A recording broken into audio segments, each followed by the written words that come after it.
구원을 받을 수 있는 길이 무엇인지를 깨닫게 해주는 지혜서라고 하는 점에서 성경은 너무너무 소중하고 우리에게 너무나 중요한 것이다라고 하는 것을 살펴보았습니다. 하나님께서 죄의 삭은 사망이다라고 하는 이 결과에서 구원을 얻을 지혜로 주신 유일한 이름이 있는데 그 이름이 예수 그리스도다, 이렇게 말씀을 했습니다. 한번 따라하겠습니다. 예수 그리스도, 예수 그리스도. 그렇습니다. 이런 점에서 인간에게 있어서 성경보다 더 소중한 것은 없다. 이 세상의 모든 책을 다 해도 성경을 능가할 수 없고, 이 세상에 중요한 책들이 많이 있지만 성경보다 더 소중하고 중요한 책은 없다. 이것은 우리와 우리의 자녀들 모두에게, 그리고 그 다음의 세대, 그리고 오고 오는 모든 세대에게 이 하나님의 말씀인 성경은 너무나 소중한 것이다 라고 하는 것을 우리가 함께 살펴보았습니다. 그리고 그 다음으로 살펴볼 말씀이 16절 중반절부터 17절까지의 말씀인데, 교훈과 책망과 바르게 함과 의로 교육하기에 유익하니 이는 하나님의 사람으로 온전하게 하며 모든 선한 일을 행할 능력을 갖추게 하려 함이니라. 할렐루야. 사랑하는 성도 여러분, 13절 말씀에 보면 이렇게 말씀을 하고 있습니다. 악한 사람들과 속이는 자들은 더욱 악하여져서 속이기도 하고 속기도 하나니. 하나님을 알지 못하는 사람들, 하나님의 이름을 등에 업고 악을 행하는 사람들, 속이는 사람들, 그러다가 자신까지도 속이려 드는 사람들, 세상은 이렇게 속고 속이는 악한 세대라고 했습니다. 이런 세상 속에서 악을 행하지도, 그리고 남을 해하지도, 남을 속이지도, 그리고 자기 자신을 새 속에 물들지 않도록 하기 위해서 살아갈 수 있는 유일한 방법은 하나님의 말씀 위에 자기를 세워가는 것 밖에 다른 길이 없다는 것을 이 본문 말씀이 제시해 주고 있습니다. 하나님의 말씀은 인간이 얼마나 심각하고 얼마나 타락하고 부패한 존재인지, 그리고 그 타락과 부패의 늪에서 구원을 얻을 수 있는 길, 지혜를 명확하게 가르쳐 주고 있습니다. 그 지혜가 예수 그리스도를 구주로 믿는 것임을 확실하게, 분명하게 가르쳐 주고 있습니다. 그리고 거기서 끝내는 것이 아니라 구원을 얻게 한 후, 또 구원을 받은 후에 어떻게 살아가야 하는지까지를 구체적으로 말씀을 해주고 있습니다. 예수 그리스도를 구주로 믿어서 구원을 받은 자가 또다시 타락하고 부패한 늪으로 빠져 들어갈 수가 있습니다. 얼마든지 그럴 수가 있습니다. 출애굽한 이스라엘 백성들처럼 애굽으로 돌아가자, 하나님의 손길이 그들 가운데서 경험되지 못했던 애굽의 바로의 압제와, 그리고 그 발구발에서 고통과 괴로움을 당하던 애굽으로 돌아가자. 이스라엘 백성들이 하나님의 은혜로 출애굽을 했고 젖과 꿀이 흐르는 땅으로 걸어가는 그 노정에서 이스라엘 백성들은 그렇게 외쳤습니다. 애굽으로 돌아가자.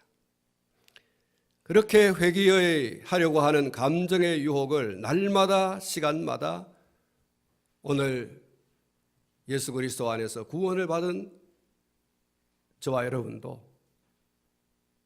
그렇게 받고 살아갑니다.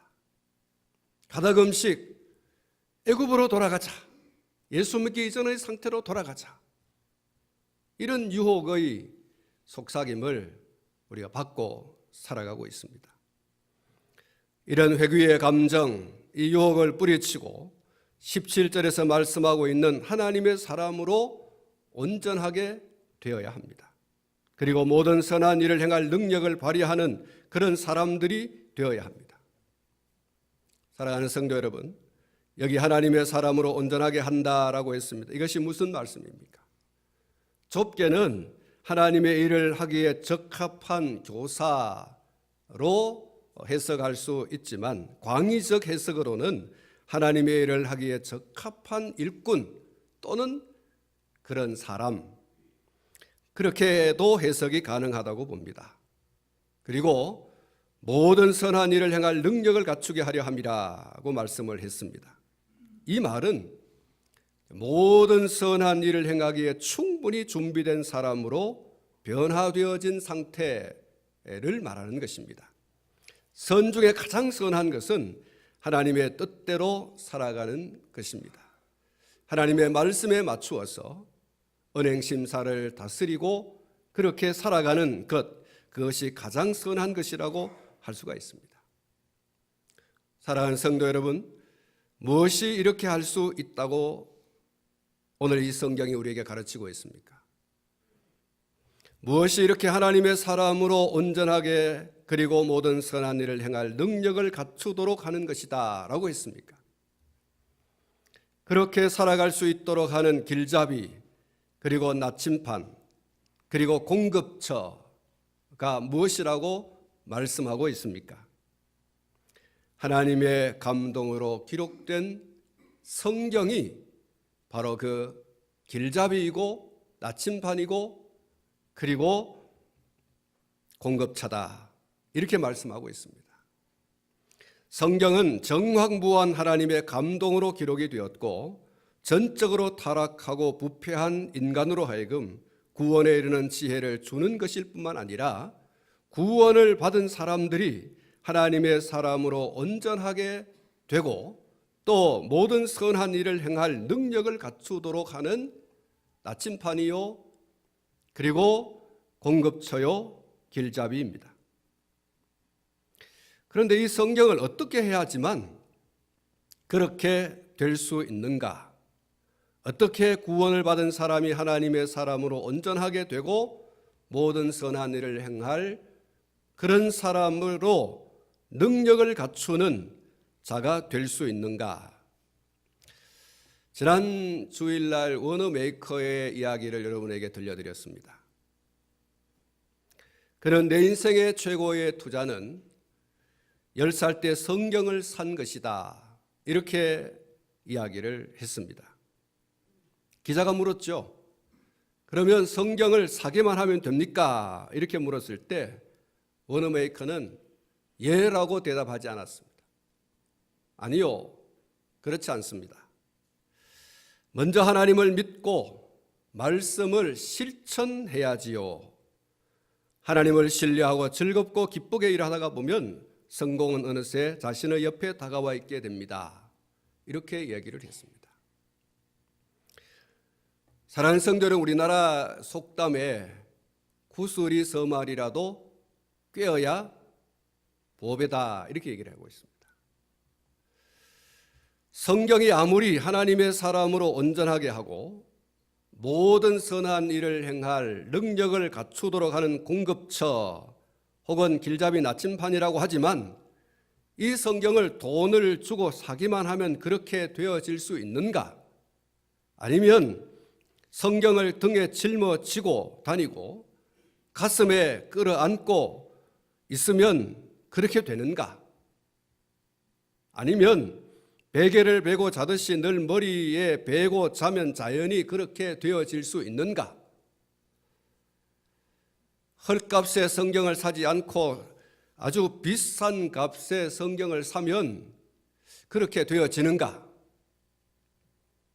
한마디로 말해서 그렇지 않다. 여러분 한번 따라서 하시기 바랍니다. 14절의 말씀인데요. 배우고 확신한 일에 거하라. 여러분 이 말씀입니다. 배우라 확신하라 그하라. 배우라 확신하라 그하라. 여러분, 배우지 않으면 확신을 얻을 수가 없어요. 확신이 없으면 뿌리를 내리고 살 수가 없습니다. 성경을 배우고 성경을 통해서 확신하고 성경대로 살아가는 것입니다. 왜 성경을 배워야 됩니까? 그 이유는 성경만큼 하나님의 사람답게 온전하게 하고 성경만큼 모든 선한 일을 행할 능력을 갖추게 하는 길잡이가 없기 때문에 그렇습니다.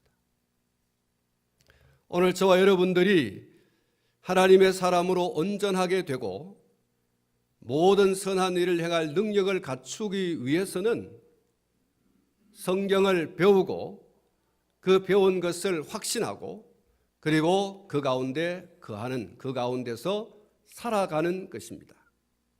그렇게 될 때 자연적으로 하나님의 사람으로 온전하게 되는 결과를 얻게 되고 또 모든 선한 일을 행할 능력을 갖추는 사람으로 태어나게 되는 줄로 믿습니다. 성경이 최고의 교재입니다. 성경이 최고의 나침판입니다. 길잡이입니다.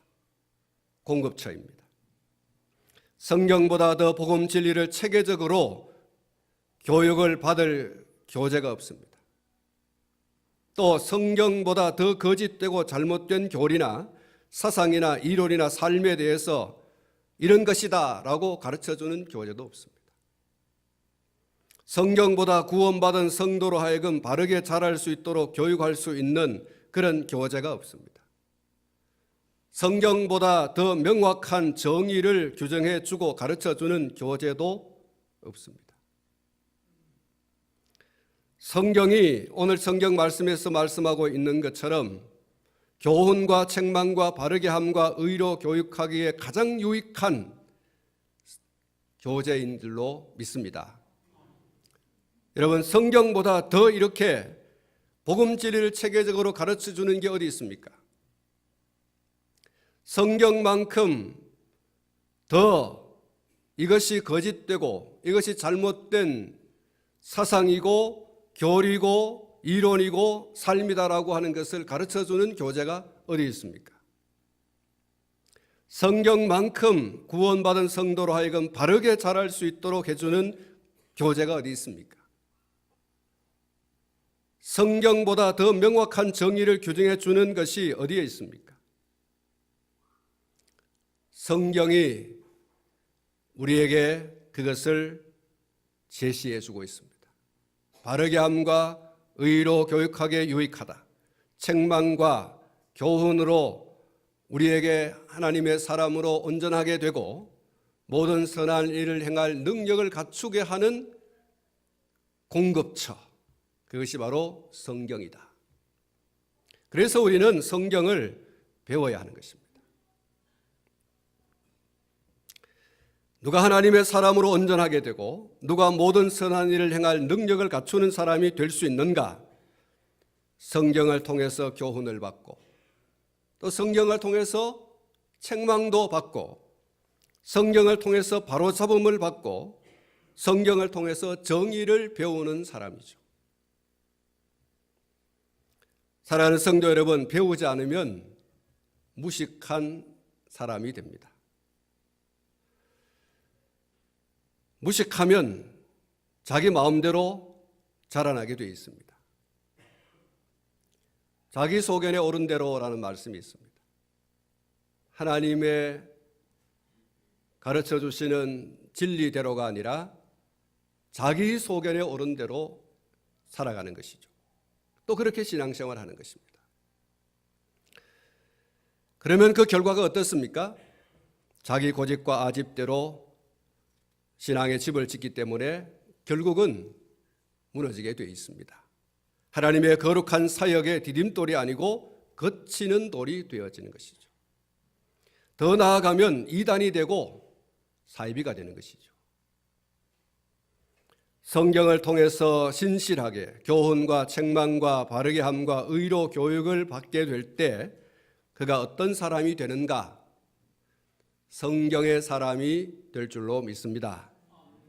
사랑하는 성도 여러분, 우리는 하나님의 일을 하기에 가장 적합한 일꾼 혹은 가장 적합한 사람이 되어야 됩니다. 우리는 모든 선한 일을 행할 충분한 준비가 된 사람으로 변화가 되어져야 합니다. 무엇으로 그렇게 되어질 수 있는가? 어떻게 그렇게 될 수 있는가? 성경을 배우고 확신하고 그 가운데 거하는 것입니다. 성경은 그것 외에 다른 것을 가르쳐 주지 않습니다. 성경을 배워라. 그리고 그 말씀을 확실히 하게 붙들고 그 말씀 붙들고 삶을 살아가라. 신앙을 세우고 삶을 세워가라. 그럴 때에 비로소 성경의 사람이 되는 것이다. 이런 등식, 이런 룰을 좇아서 하나님의 일을 하기에 가장 적합한 일꾼이 되고 모든 선한 일을 행하기에 충분히 준비되어진 사람을 바울이 이야기합니다. 그 사람이 바로 디모데입니다. 할렐루야. 그 사람이 디모데예요. 하나님의 사람으로 온전하게 되어진 사람, 하나님의 선한 일을 충분히 감당할 수 있는 준비가 되어진 사람, 그 사람이 디모데다. 대표적인 인물이죠. 이 디모데를 성경은 이렇게 말하고 있습니다. 바울이 말하기를 또 어려서부터 성경을 알았나니 이렇게 말하죠. 오늘 이 본문 15절에 있습니다. 또 14절의 말씀 보면 너는 내가 누구에게서 배운 것을 알며 배웠다라는 말씀을 거듭하고 있습니다. 특히 자기 외할머니에게서, 자기 어머니에게서, 그리고 바울에게서 이 하나님의 감동으로 되어진 이 성경을 부지런히 듣고 배웠습니다. 그래서 디모데는 청결한 양심을 가진 사람, 깨끗한 양심을 가진 사람, 바울이 언제든지 자랑하고 싶은 너는 나의 아들이다 라고 할 정도로 그렇게 바울을 닮은, 그리고 더 나아가서 예수님을 닮은 사람이 디모데였다는 거예요. 하나님의 일을 하기에 적합한 일꾼으로 잘 다듬어진 사람, 모든 선한 일을 행하기에 충분히 준비되어진 사람, 그런 사람으로 반듯하게 자란 사람, 성장한 사람, 그 사람이 디모데였다는 거죠. 무엇이 그렇게 했다는 것입니까? 성경이라는 거예요. 성경을 붙들고 할머니가, 어머니가, 그리고 영적인 스승인 이 바울이 그렇게 했다는 거예요. 다른 게 아니라 디모데가 그렇게 반듯하게 자랄 수 있도록 하기 위한 유일한 교재가 있었다면 그것은 성경이라는 거예요. 어머니의 성공, 그것은 성경이 되게 한 것입니다. 아들이 하나님의 사람으로 반듯하게 서가는 그것이 부모의 최고의 성공이에요. 선생의 최고의 성공이 바로 그것입니다. 하나님의 사람으로 온전하게 되는 것입니다. 하나님이 기뻐하시고 좋아하시는 일에 충성되고 헌신된 사람으로 세워져 가는 그것이 최고의 성공이죠. 우리 모두가 성경을 배워서 성경의 사람이 되고 우리의 자녀 손들도 그렇게, 그리고 그 다음의 세대들도 성경의 사람으로 든든하게 세워져 갈 수 있기를 축복합니다. 여러분, 이 가정의 달에 우리가 성공적인 신앙생활과 성공적인 삶을 살아야 하지 않겠습니까? 부모로서 우리 자녀들이 자라가면서 나는 정말 우리 부모를 잘 만났다라고 할 수 있는 그런 이야기를 토로할 수 있도록 하기 위해서 여러분, 성경을 부지런히 우리 자녀들에게 가르치고 또 자녀들은 하나님의 말씀을 통해서 하나님의 온전한 사람으로 자기를 다듬어가는 일에, 그리고 모든 선한 일을 행하기에 온전하게 되어지는 것을 위해서 양육을 받는, 훈련을 받는, 성경을 통해서 부모에게서 또 교회 가운데 영적 지도자들을 통해서 그렇게 양육과 훈련을 받는 것을 게을리하지 말아야 됩니다.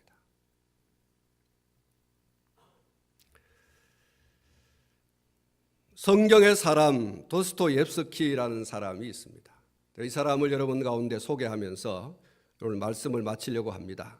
그 사람의 인물을 보면 자막에 나와 있는데요, 화면에 나와 있습니다. 사람이 아주 겸손하게 생겼지 않습니까? 수수하게 생겼고 그랬습니다. 이 도스토옙스키는 러시아의 소설가고 또 19세기 러시아 문학을 대표하는 세계적인 문호라고 할 수가 있습니다. 이런 명성을 가지고 있는 이 도스토옙스키이지만 이 옙스키의 어린 시절이 행복하지 않았습니다. 그의 아버지는 의사였지만 자식들에게 아주 난폭할 정도로 엄격했습니다. 10대 후반에 그런 아버지에게 받은 상처를 치유해 주었던 그의 유일한 피난처가 어머니인데, 이 어머니가 폐결핵으로 그만 죽게 되어지고, 그리고 그 아버지가 농노들에게 처참하게 살해가 되는 그런 장면을 목격하게 되어집니다. 10대에 그런 것을 경험하게 되었으니까 얼마나 마음의 상처가 크겠습니까? 평생에 지워지지 않을 그런 상처가 이 옙스키의 마음 속에, 심령 속에 자리를 잡을 수밖에 없습니다. 결국 그는 그 일로 인해서 평생 간질을 겪으면서 살게 되어집니다. 이런 삶은 그를 무신론자로 만들었습니다. 하나님은 없다, 이렇게 무신론자로 만들었고, 기독교를 권력에 기생하는 종교로 혐오하는, 그래서 그가 공산주의에 입문을 하게 되죠. 그리고 로마노프 왕조를 무너뜨리고 사회주의 공화국을 세우기를 갈망하던 이 페트라셰프스키라고 하는 그 모임에 가입을 하게 되어지면서 1849년에 체포를 당하게 되어집니다. 그때 그는 다른 20명의 핵심 단원과 함께 벨렌스키가 고골에게 보낸 편지를 읽었다라고 하는 제목으로 사형 선고를 받게 됩니다.